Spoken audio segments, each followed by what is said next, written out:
پاس آیا اور کہنے لگا کہ یہ اسلام نے بیٹھ کے کھانے کا حکم کیوں دیا ہے, میڈیکلی تو اس میں کھڑے ہو کر کھاؤ بیٹھ کے کھاؤ کوئی فرق نہیں ہے. میں نے کہا آپ نے کپڑے کیوں پہنے ہوئے ہیں؟ میڈیکلی کپڑے پہن کے بیٹھو یا بغیر کپڑوں کے بیٹھو کوئی فرق ہے اس میں؟ اگر ٹیمپریچر صحیح ہے کمرے کا, یا تو سردی ہو رہی ہے پھر تو کپڑے پہنے نا, ٹیمپریچر بھی صحیح ہے نارمل ہے تو کیوں بیٹھے ہوئے ہو؟ کسی ڈاکٹر سے لکھوا کے لاؤ کہ جو کپڑوں کے بغیر گھومتا ہے تو اس پہ فلاں بیماری حملہ کرتی ہے. میں نے کہا بھائی کپڑے پہننے کا میڈیکل سائنس سے تعلق نہیں ہے, اس کا تہذیب سے تعلق ہے. اب اگر آپ عقل سے فیصلہ کرواؤ, خدا کی قسم قیامت آ جائے گی عقل یہ فیصلہ نہیں کر پائے گی کہ لباس پہننا ضرورت تہذیب میں داخل بھی ہے یا نہیں. بہت سے غیر مسلم ممالک میں ایسی ریاستیں ہیں جہاں لوگ بالکل وداؤٹ لباس گھومتے ہیں. وہ کہتے ہیں انسان کی نیچر ہے بغیر کپڑوں کے پیدا ہوئی, تو لوگوں کا کلچر ہے, کلچر اس کے خلاف بن جائے تو لباس پھر انسان کی ضرورت نہیں ہے. ایک ہندو کا انٹرویو آیا تھا, وہ شکر ہے انٹرویو لیتے ہوئے سامنے اس کے میز رکھ دی تھی انہوں نے, وہ بالکل پیدائشی اب تک وداؤٹ کلاتھس گھوم رہا ہے, وہ بغیر کپڑوں کے گھوم رہا ہے.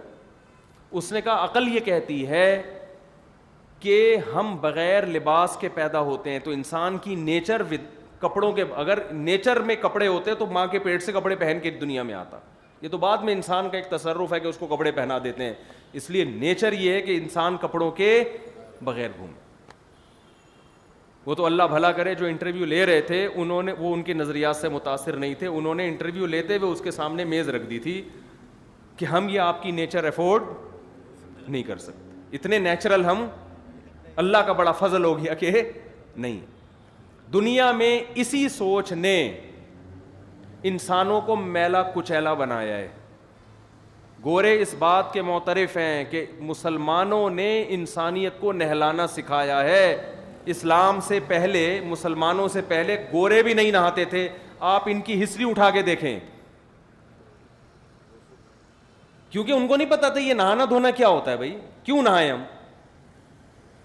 اور بہت سے تو اب تک بھی نہیں نہا رہے, اتنی ترقی کے باوجود بھی اب تک بھی نہیں نہا رہے. دانت صاف کرنا, ناخن کاٹنا, سکھوں نے کیا کہا ہے؟ عقل استعمال کی. انہوں نے کہا بھائی بال جو ہیں یہ قدرتی طور پر اگتے ہیں, یہ انسان کی نیچر ہے, ان کو کاٹنا نیچر کے, بولتے کیوں نہیں بھائی خلاف. تو انہوں نے کہا یہ کیا بغلوں کے بال مسلمان صاف کر رہے ہیں اور یہ مختلف قسم کے بال, تو بال تو انسان کی نیچر ہے, یہ تو قدرت نے دیے ہیں. جانور کاٹتے ہیں بال,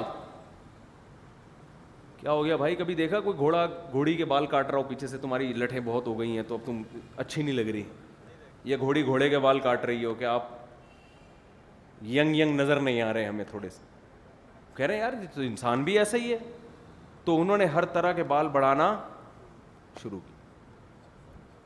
اور اللہ کی پناہ کہ جو رہے ہیں سرداروں کے ساتھ جن کے بال بڑے ہوئے ہوتے ہیں, وہ کہتے ہیں ایسی بدبو آتی ہے کہ اللہ کی پناہ, وہ ان کو عادت ہو چکی ہے, ان کو نہیں محسوس ہوتا ہوگا, لیکن بہرحال اب یہ ان کا ذاتی معاملہ ہے. بعض لوگ سکھ بھی بیان سنتے ہیں تو وہ خود ہی یہ جو ہے وہ ان کا مذہب ہے, اور ان کی عقل نے ان کو یہی سکھایا.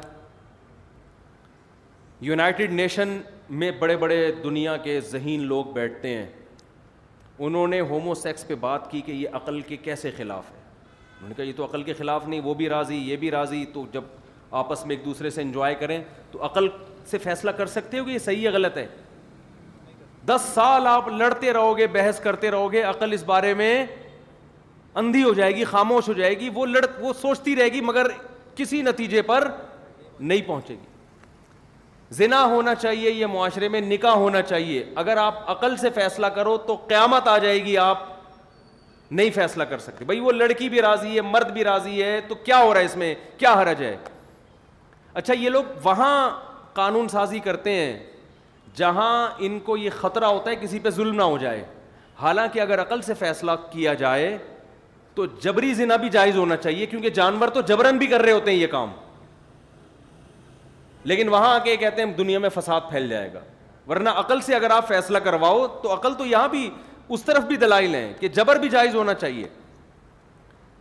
تو بہت سارے مواقع ایسے ہیں جہاں انسان کا بچہ اس وقت تک نہیں بن سکتا جب تک اس کو صحیح طور پر گائیڈنس نہ ملے. قرآن کا یہ دعویٰ ہے کہ انسان پیغمبروں کی تعلیمات کے بغیر انسان کا بچہ بن ہی نہیں سکتا. ایک حد تک آپ کی عقل آپ کو گائیڈ کرے گی, اس کے بعد عقل ہتھیار ڈال دے گی, وہ کہے گی بھائی مجھے نہیں پتا, مجھے کوئی بتائے گا اور میں اس کی تقلید کروں گا. اسی وجہ سے اللہ نے سب سے پہلے شخص کو پیغمبر بنایا ہے, آدم علیہ السلام کو.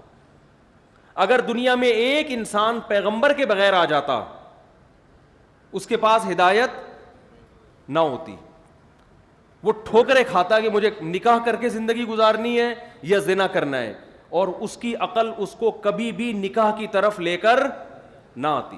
آپ اگر جنگل میں کچھ لوگوں کو چھوڑ دینا, یہ ہمارے بعض ماہر نفسیات ایک نمبر کے پھینکو ہوتے ہیں. ایک ماہر نفسیات سے کسی نے پوچھا کہ نکاح دنیا میں کب رائج ہوا, مذہب کے پاس تو اس کا جواب آسان ہے کہ سب سے پہلے تو لوگوں میں نکاح ہی تھا, بعد میں زنا آیا. جیسے جیسے دنیا میں عقل پرستی کا دور آیا ہے نا, عقل استعمال کرنا شروع کی ہے, پیغمبروں کی تعلیمات سے دور ہوئے تو زنا عام ہوا ہے. آپ جتنا ماضی میں جائیں گے آپ کو نکاح کا رواج اتنا نظر آئے گا. حالانکہ ترقی کم ہے, نالج کم ہے, تعلیم کم ہے, لیکن تہذیب آپ کو نظر آئے گی نکاح والی. تو ماہر نفسیات سے کسی نے پوچھا, انہوں نے کہا کہ 4000 سال پہلے نکاح کا رواج دنیا میں آیا ہے. پتہ نہیں کسی گورے کی کتاب میں پڑھ لیا ہوگا. اصولی بات ہے کہ 4000 سال پہلے کیا ساری دنیا کے لوگ بیٹھ کے گول میں اس کانفرنس کی تھی کہ آج سے ہم اس طرح سے ایگریمنٹ کر کے عورت کے ساتھ زندگی گزاریں گے؟ یہ ممکن نہیں ہے کوئی ایسی, کیونکہ اگر آپ لوگوں کو آزاد چھوڑ دو تو 99% لوگ نکاح سے بچیں گے اور زنا کی طرف بھاگیں گے, وہ 99% لوگ. اس سے پتہ چلتا ہے کہ ان کو کسی ایک طاقت نے اس پر مجبور کیا ہے, اور وہ پیغمبروں کی طاقت تھی جنہوں نے ان کو معجزے دکھا کر اپنی نبوت پر ایمان لا کر ان کو زنا کے بارے میں ڈرایا کہ یہ کس قدر عذاب ہے اس میں. تو جتنا آپ ماضی کی طرف جائیں گے آپ کو مختلف قوموں میں نکاح کا رواج اتنا زیادہ نظر آئے گا, جتنا آپ مستقبل کی طرف جائیں گے یہ رواج آپ کو کم ہوتا ہوا نظر آئے گا. اس سے پتہ چلتا ہے کہ کوئی مینجمنٹ شروع میں تھی جنہوں نے, جس کے تحت یہ سارے کے سارے جمع تھے, اور قرآن یہی دعویٰ کرتا ہے کان الناس امۃ واحدہ, لوگ ایک مذہب پہ تھے, بعد میں دنیا میں بہت سارے مذاہب آئے ہیں, اور وہ ایک مذہب برحق مذہب تھا جس کو اسلام سے تعبیر کیا جاتا ہے, وہ پیغمبروں کی تعلیمات تھیں. تو انسان کے کو صحیح اور غلط کی تمیز پیغمبروں کے بغیر نہیں مل سکتی, ناممکن ہے. وہ نہا نہیں سکتا, اس کو نہانا پیغمبروں نے سکھایا ہے, وہ لباس پہننا پیغمبروں نے سکھایا, ناخن کاٹنا پیغمبروں نے سکھایا, فطرت پہ قائم رہنا پیغمبروں نے سکھایا, کیا کھانا ہے کیا نہیں کھانا یہ کس نے سکھایا ہے. یہ جب خود سیکھنا شروع کیا تو آپ دیکھو کتے بلی بھی کھانے شروع کر دیے اس نے, اور کتے بلی تک اکتفا کیا ہوا ہے قانون کی وجہ سے. اگر آپ قانون کی گرفت تھوڑی سی ڈھیلی رکھیں تو انسانوں کو بھی کھانا شروع کر دیں گے, اور کھایا جاتا ہے. اور عقل یہ کہتی ہے کہ انسان اگر انسان کو کھا لے تو اس میں کوئی حرج, بولو بھائی, نہیں ہے. کیونکہ جب آپ مری گئے تو قبر میں کیڑوں نے بھی کھا لینا ہے, تو بہتر نہیں کسی وسیم بھائی کو کھلا دو. آپ یہ آپ لوگ کی سمجھ میں نہیں آ رہا تو باقی کس کی سمجھ میں آئے گا بھائی؟ عقل سے آپ فیصلہ کر سکتے ہو کیا؟ یہ کوئی اگر عقل کو لے آئے درمیان میں اور بحث کرنا ہم شروع کر دیں, بھائی ایک آدمی کا انتقال ہو گیا, اب قبر میں ڈالو گے یا آگ میں جلاؤ گے یا کوؤں کو کھلاؤ, گدھوں کو پارسی لوگ کھلاتے ہیں, تو کسی نے کھانا ہی ہے نا. قبر میں بھی جو مٹی کھاتی ہے تو پہلے تو کیڑے کھاتے ہیں. تو یار ویسے ہی دنیا میں گوشت کی کمی ہے, جو سے ایک دعویٰ, حالانکہ کمی ومی کسی چیز کی نہیں ہے, لیکن ایک فرض کر لو بقرعید میں مسلمان اتنے کروڑوں جانور کاٹ دیتے ہیں تو پورے سال گوشت, اور انسان کا گوشت فل آف پروٹین, تو کیا ہی اچھا ہوگا کہ جن صاحب کا انتقال ہوا ہے آپ ان کے قتلے بنا کے چانپے وانپے بنا کے کھا لیں, تو کیا جا رہا ہے اس میں؟ آپ کو برا لگ رہا ہے, آپ کا چہرہ بھی تھوڑا سا یوں ہوا, یہ اس لیے ہو رہا ہے کہ آپ یوز ٹو نہیں ہیں. گورا یہ کہتا ہے کہ اگر یہ تمہارے معاشرے میں جو عورتیں آدھے آدھے کپڑے پہن کے گھومتی ہیں تمہیں برا لگتا ہے نا, اس لیے کہ تم اس کے عادی نہیں ہو. جب اس کے عادی ہو جاؤ گے تو برا نہیں لگے گا. تو ابھی جو آپ کا منہ بنا یہ مثال پر میں دیکھ رہا ہوں آپ کو بہت غور سے نا, یہ اب عادی ہو جائیں گے تو پھر جاوید نہاری میں کیا ہوگا بھائی؟ پھر تو وسیم بھائی کی نہاری لاؤ یار, وہ سننا چاہیے. آج فلاں کا انتقال ہوا اس کی نہاری لاؤ. جیسے ایک حبشی کہہ رہا تھا کہ وہ یہ بڑے پہلے خونخوار ہوا کرتے تھے نا, تو ہم تو کسی قوم کی تعریف کرتے ہیں نا, وہ دیکھنے میں بڑے اچھے ہوتے ہیں, وہ ڈسپلن میں بڑے اچھے, تو یہ جب جنگلی لوگ تعریف کرتے ہیں تو کھانے میں بہت اچھے ہوتی ہے. فلاں قوم کے لوگ کیسے ہوتے ہیں؟ کھانے میں بہت اچھے. تو عقل سے اگر آپ فیصلہ کرواؤ گے تو عقل بہت جگہوں پہ ٹھوکریں کھائے گی. تو قرآن نے یہ دعویٰ کیا ہے کہ اللہ کی ہدایت کے بغیر, اللہ کی گائیڈنس کے بغیر انسان کو گائیڈنس مل نہیں سکتی. اور اس کی ایک عقلی دلیل بھی ہے. دیکھو گائیڈنس ہمیشہ اپنے سے اوپر والے سے ملتی ہے, گائیڈنس ہمیشہ اپنے سے اوپر والے سے. تو ہمیں گائیڈ وہ ذات کرے گی جو ہم سے اوپر ہے, بڑوں سے سیکھتا. انسان سے اوپر تو کوئی مخلوق نہیں ہے. جانوروں کو تو ہم سکھا دیتے ہیں, سدھا دیتے ہیں بہت سی چیزیں, ہمیں کون سکھائے گا؟ ہمیں وہ ذات جو ہم سے اوپر ہے, اور انسان سے اوپر اللہ کے علاوہ کوئی بھی نہیں ہے. تو میرا یہ ٹاپک نہیں ہے, میں ابھی اصل موضوع کی طرف آ رہا ہوں, یہ تو تمہید ہے.